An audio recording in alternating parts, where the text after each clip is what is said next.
What's up, guys? Welcome back to the THPstrength podcast. On today's episode, we are going to be discussing session length, specifically dunk session length. It is a question that we get a lot. How long should my sessions be? How do I know how long my sessions should be? How should I set them up?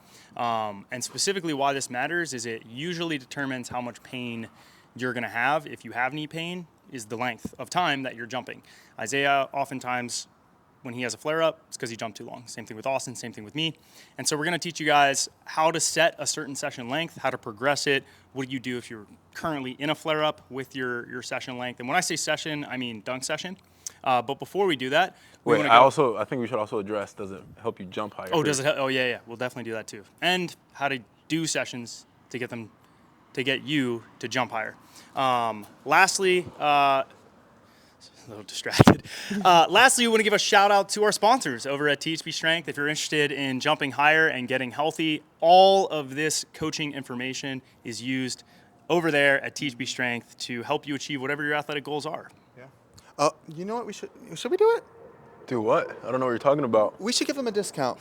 No way. Yeah, 10% off your first month with the code THP. I repeat, it's THP. And if you are weary to get started because you're like, these guys are some nincompoops. Yeah, THP, first month, 10% off your first month, and you will not regret it. That's so crazy because there's already an 83% discount. There's already. That is true. And I heard an inside informant at THP told me. It's like Watergate. I have to keep his name secret. Okay. But he told me that prices are gonna go up soon when THP hits a certain limit, and that limit is gonna happen soon. Wow, that was very, very intuitive. Oh, one other thing, the guys over at THP were talking to me about some of the complaints. If you're one of our athletes and you don't come to a call when you need help or ask us when you need help, we can't help you, okay? So if you're like, oh, well, it's just, things aren't working out. Like, if you're not giving us feedback and you're not telling us, we can't help you. So if you need help, the guys over at THP can't help you if you don't tell them there's something wrong. They just wanted us to relay that to you guys. Yeah. Anyway, so we'll get it started. Go ahead. Code THP for 10% off your first month if you're weary. It's like subliminal messaging. I think we should start by saying our experiences with how long are our sessions? Okay. Yeah, how long have they been and how long are they now? It depends if John's there. Yeah, it depends if I'm there. So I personally, recently, my sessions that have worked have been 30 to 40 minutes. Specifically 35 seems to be the sweet spot for me right now. This is after I do ISOs and this is low rimming. So going from 8 foot all the way up to 10. Typically the last 5 or 10 minutes is where I'll start my all out jumps on 10 feet.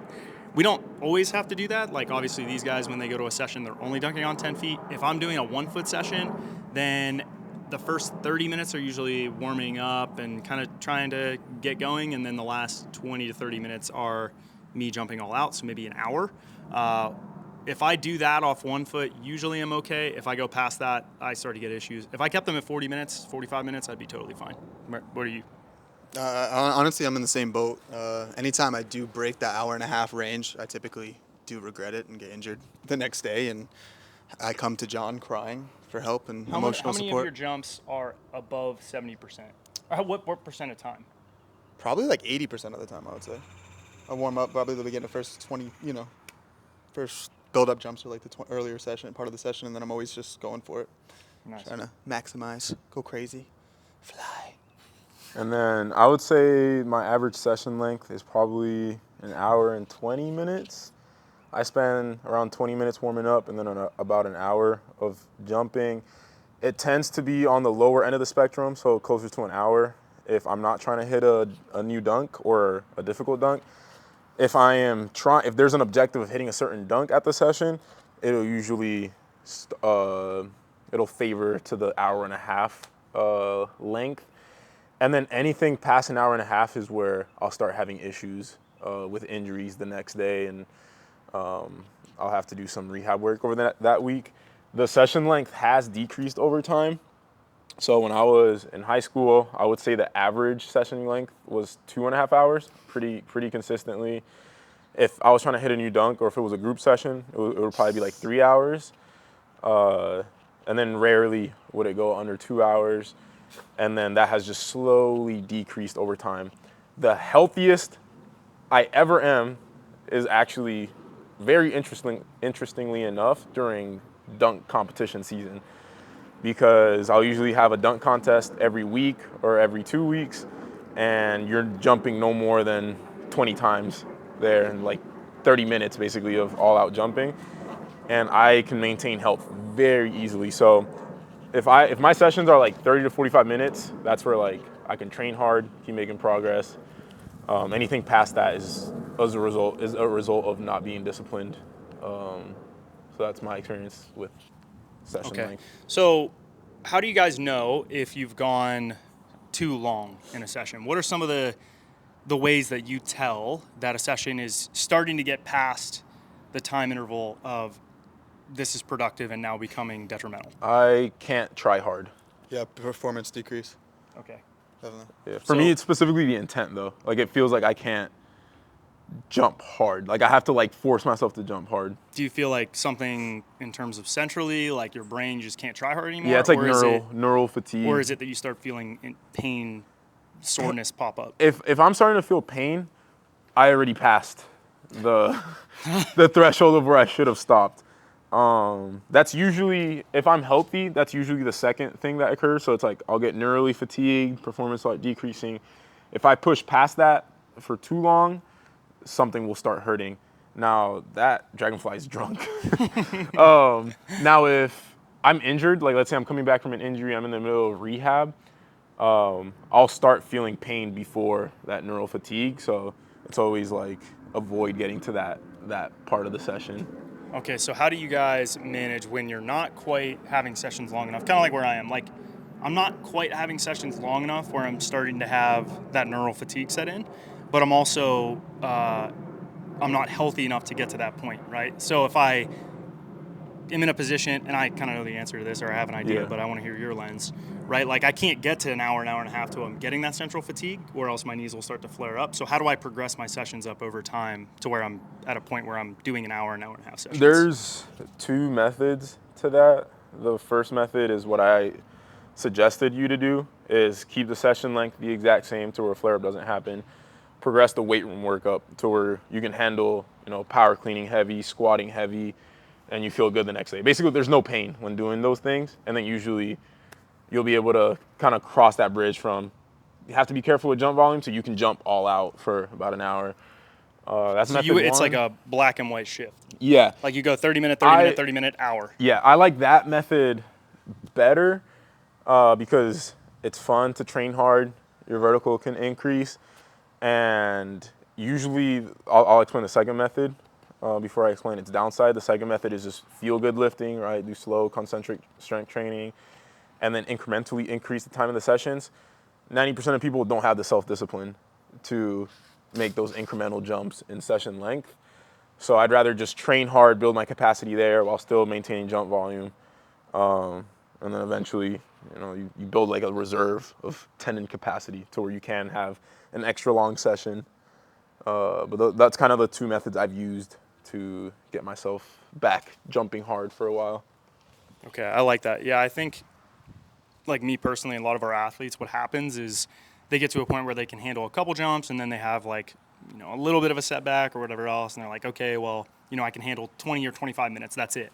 But if I go past 25, even if by 5 or 10 minutes, it starts to get worse. I think part of that is because their output increases, and so by cutting the time, at least cutting it down a little bit, what happens is that they're never really hitting that threshold while they're improving their output in the weight room. And then when they do get back to it, when they're able to jump 100%, then they've built up their capacity to the point where they can handle 100% jumps. They're still doing jump sessions, and then the duration of their session can go up. For me personally, when I've done the load management setups, what I've really liked to do is have like 20 to 25 minute sessions, really short.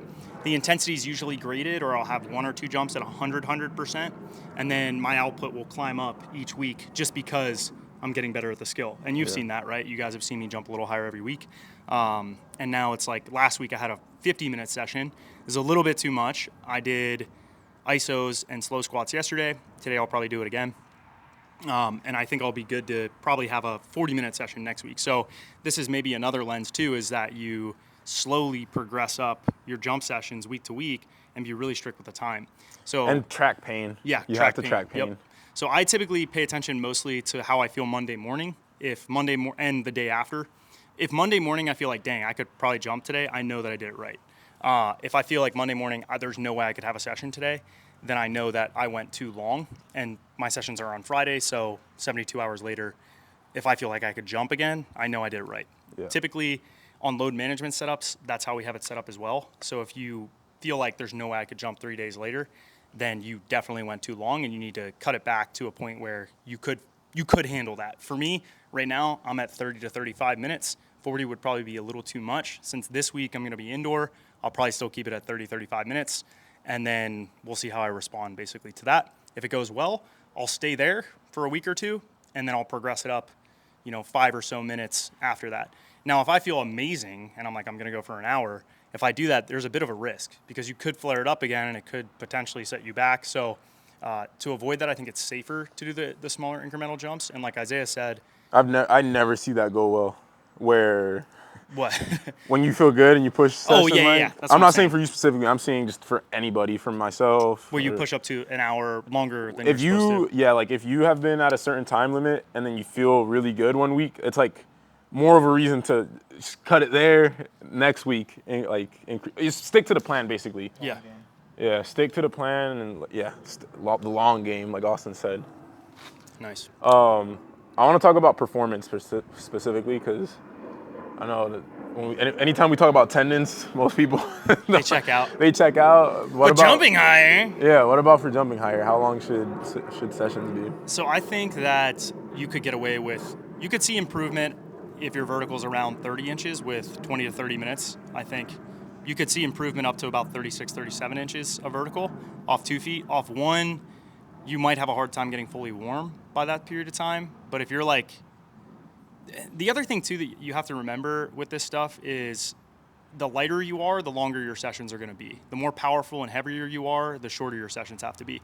So like someone like Austin, when he weighs 150, he can handle sessions that are a lot longer, and he needs to have sessions that are a lot longer to jump higher. Lewis, whenever he weighed 130, he could jump almost every day, and there was no issue. Yeah. Now that he weighs 180 or 170 And has higher output. and at higher output, his session length has to go down. So I think that's why you see a lot of kids that can handle really long sessions. Well, because they weigh 100 pounds and their vertical is 30 inches. The forces are just way less, and you're not seeing their output exceed the capacity of their tendon. It's impossible. The total force is lower than the material's ability. Your tendon, it's like material science. Yeah. Your tendon's physical structural capacity to handle it. So if you're a bigger guy, like over 175, and you have a 36, 37 inch vertical, then you're going to have to stay probably around 40 minutes to an hour. And that's going to be a little bit of a limiter. As you get lighter and more capable and your capacity goes up for performance, for the sake of performance, you're probably going to need at least an hour, and probably at least 15 to 20 minutes of that have to be max effort jumping. And I think at that point, if you have a 37, 38 inch vertical, odds are you probably need to get your output up in the weight room. So like if you're not power cleaning, 1.4 times body weight, assuming that you're less than 200 pounds, and your squat isn't at least 2 times body weight, and your RDL is not at least 2 times body weight, odds are you're probably going to see your output go up by getting those up and having sessions that are about 45 minutes to an hour, and then assuming you're staying healthy. But if you are at those levels, like Austin, myself, Isaiah, we're still going to try to drive that up. But since I have a big decrement in my jump sessions, I don't need to push in the weight room per se. I just need to maintain, maybe increase a little bit, and then have consistent, healthy sessions where I'm pushing hard the last 15 to 20 minutes. With Austin and his 2 foot, maybe that applies with his 1 foot. That's not so much the case. He's probably going to get better by getting more capable in the weight room with cleans, squats, stuff like that, maybe doing some dynamic lifts that are adding variety and stuff, and then unloading. That's where he's going to see those big boosts in performance. Same thing with Isaiah. Yeah. They're not usually going to jump higher by just increasing the duration of their jump sessions or having more high intensity jumps in a jump session. They've already milked all of, there's that word, they've already milked all of the gains and adaptation from having regular jump sessions for hours and hours across the lifetime of their career as a jumper. One guideline I would say is don't jump for so long that your quality of training decreases Yeah. during the week. For like high level guys like you guys. Yeah, like I was talking to Travis and we were talking about how his vertical has felt stalled for a while.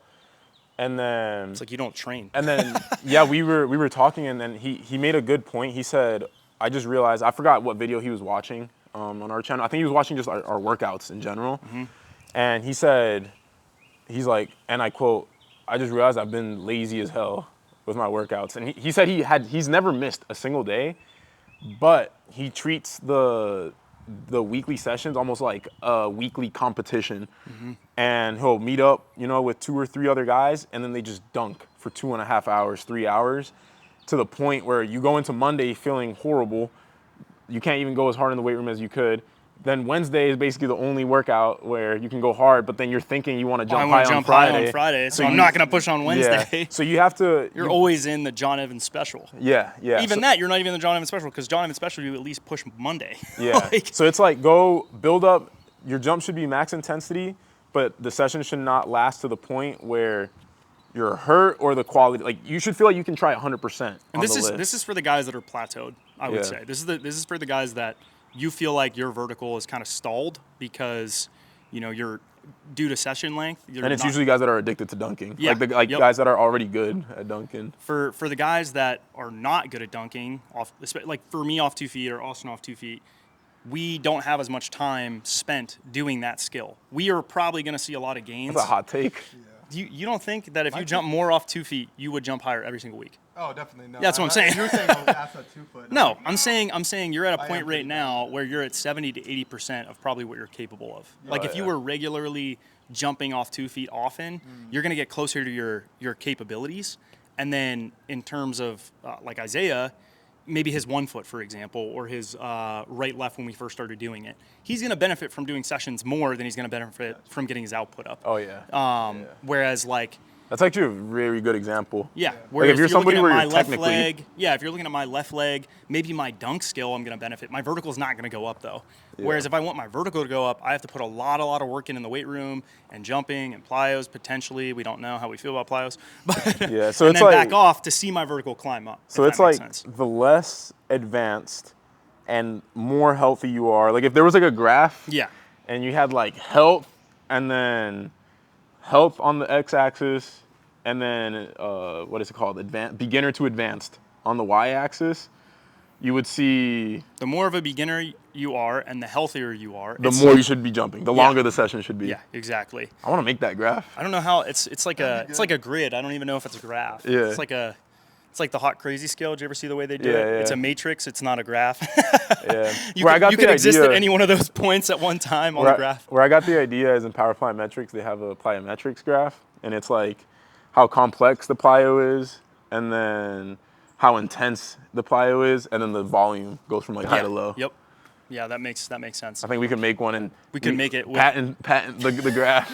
It's a patent graph. Yeah. So yeah, that said, if you're an advanced athlete and you are very, very healthy, you definitely need to do more of what Isaiah does and Austin does, where they push in the weight room and that's how they're going to jump higher. And you have to be okay not jumping high for a bit during those cycles because they pay dividends later, but it's a lot of investing. It's a lot of delayed gratification. And then if you're a really, not so healthy athlete who's in the beginning stages, you probably need to focus on jumping and staying healthy during the jump sessions and training so that you can get consistent sessions in. That would more so be like me when I'm doing right-left.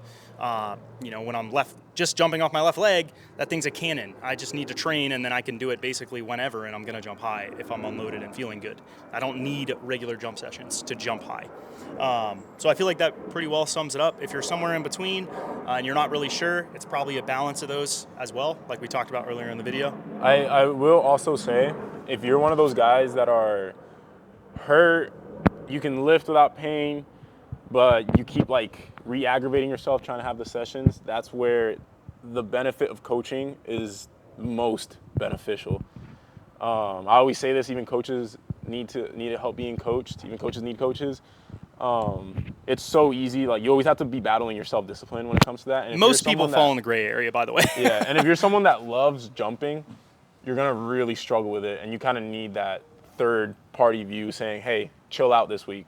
Or hey, you can go harder this week. Hey, keep it at 15 minutes this week. It's really hard. You're gonna have your bias creep in when you try to do that by yourself. Which is, You know who's done a really good job with this is Tyler. Is it Tyler Moore? Is that his last name? Yeah. Tyler Moore has killed it with doing this recently. So that's been really, really productive. You know, him being able to have that feedback and say, okay, you can jump it up a little bit here.